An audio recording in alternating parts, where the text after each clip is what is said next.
this has happened at least in my life 50, 100, maybe even more times than that, where someone comes to speak with me personally and they share how their parents hurt them as children. And it's not, unfortunately, quite common. It's not uncommon, let's put it that way. But there are certain scenarios that you really want to dig deeper into. There's obviously overt abuse, neglect, absenteeism, other forms of emotional, psychological invalidation, and on the whole spectrum, across the board. But there are scenarios where when you start asking a few questions and you hear that the parents had expectations of their children. And the expectations for the child was too much for him or for her. Now again, I'm not talking about a scenario where the parent is controlling and judgmental, and if you don't live up to the expectation, the parent punishes or in some other ways this demonstrates displeasure. We're talking about expectations, normal expectations, but they were demanding. Is that always a bad thing? I know we live in a world of entitlement and a world where every form of anything we think a parent may have done to us is already a form of abuse. And I'm the first proponent, in my view at least, of protecting innocent children, defenseless children, vulnerable, impressionable, from any form of hurt. But does love mean that there's never any expectations and there's never any demands? Absolutely not. As a matter of fact, if you love someone, you expect the most from them. God forbid, I dealt with once a situation where one of the children unfortunately, she was mentally slower than the other children in the family. And as such, the parents had to accommodate, and they did. And you can't expect something from someone who's not capable of something. And indeed, some of the other children were actually jealous of it because they felt that there were more demands on them. You get older, you come to realize that love depends on the person. If someone's really capable of achieving something great, musical talent, of course you want to push them to do that. That's what love would dictate. Think of a coach. People pay coaches, who knows how much money, to bring the best out of them, and they kick them in their pants and they make life not easy. So the very concept of expectations and demands is not a problem. The problem may be how that's conveyed, how that's communicated. Because you can love something and they're either lazy or have bad habits or they need encouragement. You can do it the right way, you can do it the wrong way. So let's talk about that. What would be the wrong way? The wrong way is it comes across as harsh, as critical, as invalidating, where you feel with the person who's being encouraged to, let's say, perform, doesn't feel positive about it all. It's not that the demand is the problem, it's the way it's conveyed. Like almost anger if you don't live up to it. What's the matter with you? Personalizing. So the question is, how do you convey expectations and demands in a loving way?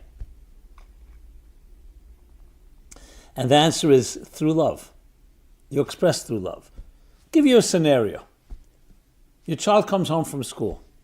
Again, this can be applied even if you don't have children, even with friends, with others. Easier way to articulate it. Your child comes home from school, and the school calls you up, the teacher or another parent. Your child did something really bad. They hurt someone else. They punched them in the stomach. And we're talking about, and you confirm and confirm that it actually happened. It wasn't exaggerated. It wasn't made up. It wasn't. What do? It's a situation where you should do something. We're not talking about a minor infraction that you overlook. That's an issue. Your child was bullying someone. So there were one category of parents. My child can do no wrong.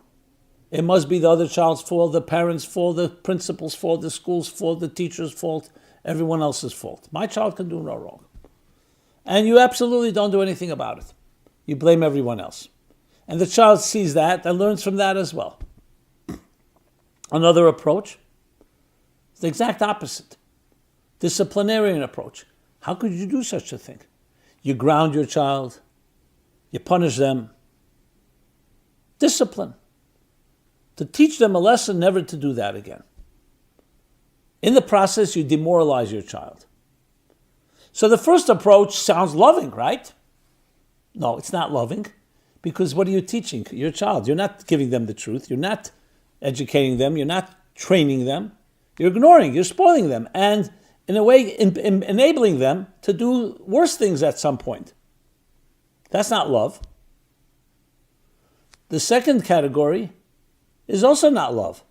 Because you're demoralizing your child. Anything that demoralizes is non-motivating. What is the right approach? So there is a third approach. But it takes more time and patience. And that's a commodity that many of us feel we don't have. What's the time and patience? You sit your child down and say, I love you deeply. You're the closest thing to me. I would do anything for you. You review what happened. You let the child tell it. And you say, obviously you want your child to tell the truth. You encourage them to do that. But the first thing, and most above all, they hear that you love them. And then you say to the child, depending on the age of the child, of course, what do you think we should do?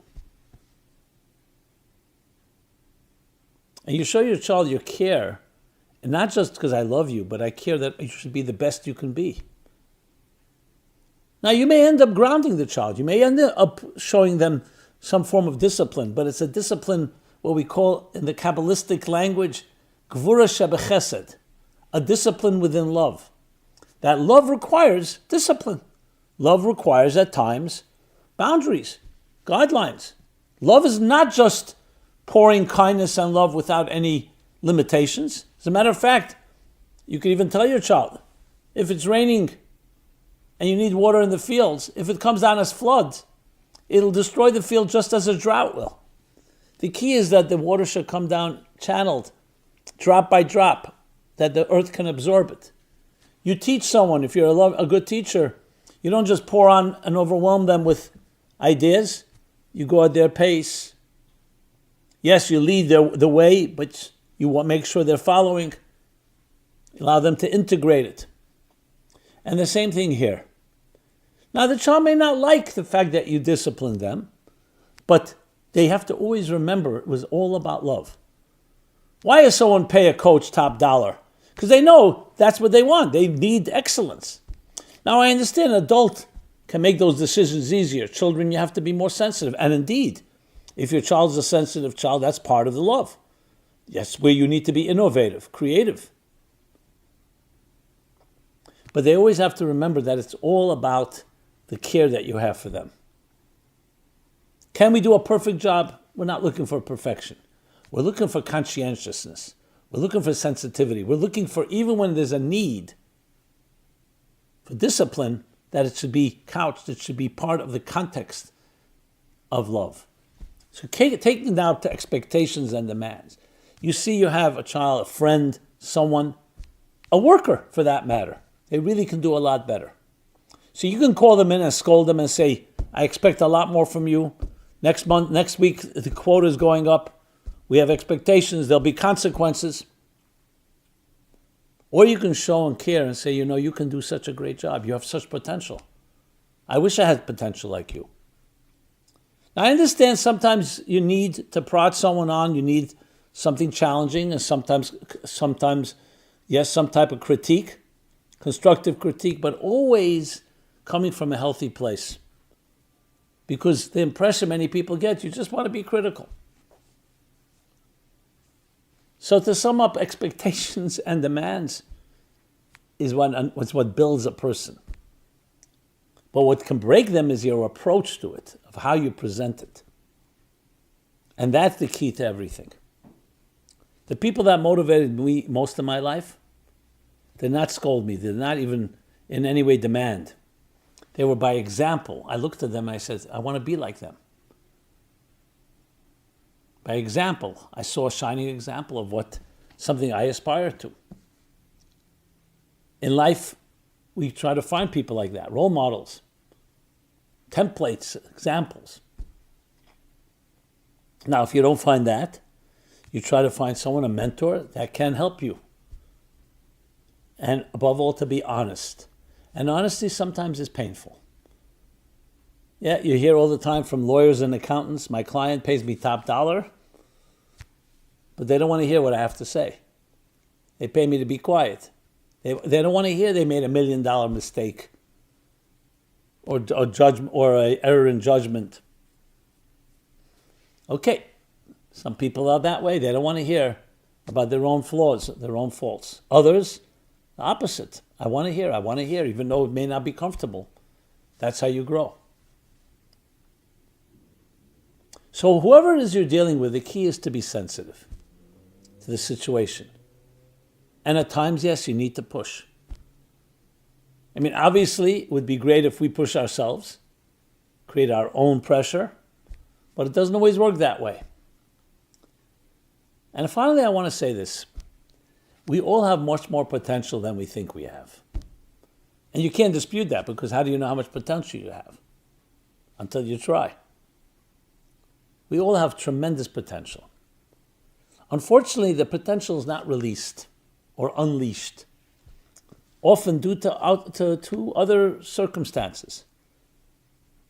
Parents, educators, adults that were not good role models, that did not know how to draw the best from within us, either overly critical or overly ignoring us. You need a combination. But we have tremendous potential. And you want to have people in your life that you ask them to push you. Obviously, people you trust, people you invite in, but not just a yes man or an amen corner that just says whatever you still do is great. Yes, it's important to be complimented. It's important to be valued, validated, but you also want to know what more can be done. What are my blind spots? Where are the areas that I can grow in? And it's a constant balance between the two. One of the great Hasidic masters put it this way: it's to know how small you are and how great you can become. Some people have illusions or delusions of grandeur. They know how great they can become, but they don't know where they are. They think they're there already. There are other people who just know how small they are and they don't know how great they can become. It's the combination of these two is what drives true excellence. So may we all be blessed with that measure of both humility but also persistence. Because remember, misplaced humility can be rooted in arrogance as well. So, expectations, demands, is really what brings out the best within us. So pressure creates the diamond. You don't know a tea bag, you don't know how strong it is until you put it in hot water. All greatness comes through resistance and through some type of pushback. So may we have that measure of pushback and tension that brings the best out of us. Be blessed and be well. This is Simon Jacobson, meaningfullife.com. If you enjoyed this message, please subscribe to our offerings, to our YouTube channel. Love to hear your feedback, thoughts, comments, and please share. Please share. Thank you and be well.